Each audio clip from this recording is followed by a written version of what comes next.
de que cando se dean debates de imposición hai que deixalo ben clariño. Non, aquí a única lingua que se está impondo é o español.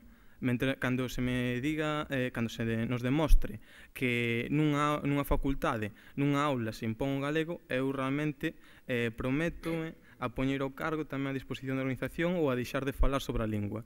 Pero, mentres tanto, eu creo que o que non se nos pode contar é mentiras ou medias verdades.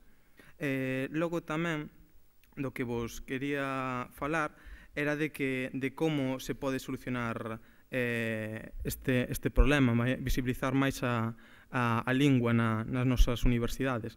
Para empezar, facer que todo o escrito no papel se leva a praxe. 2, que ese papel non sexa papel mollado.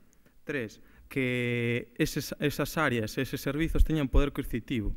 4, que se poña a disposición por parte do profesorado bibliografía en galego e tamén glosarios, vocabularios, dicionarios na nosa lingua, xa que tamén sobre isto, e inclúome tamén como filólogo xa, hai moitas eivas que nós tamén temos que correxir. Non pode ser que non haxa material didáctico na nosa lingua, non pode ser que, por exemplo, un compañeiro de arquitectura ou de arquitectura técnica non teña a súa disposición materiais para facer un traballo en galego e teña que recorrer sempre aos dicionarios españois porque non sabe realmente como se di correctamente na súa lingua.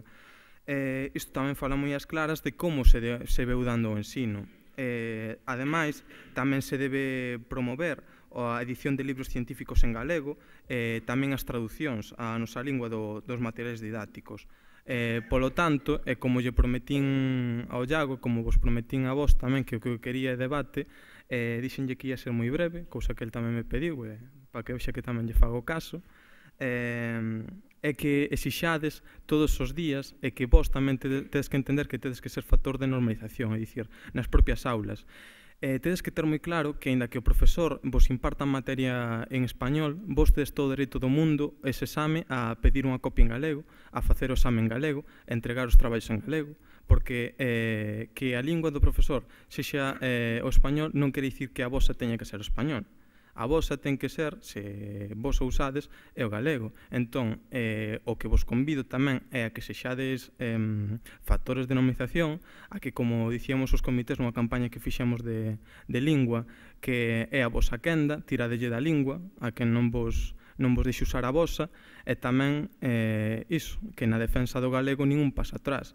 Entón, pois eu agardo que tanto vos como sempre van a estar os comités, pois esteñades con nós na defensa da vosa lingua, que non é máis nin menos que, como dicía Castelao, aquilo que nos fai galegos. Entón, pois nada, eu pola miña parte agradecervos tamén a vosa atención e reiterar o convite aos compañeros dos comités de Vigo. Moitas gracias.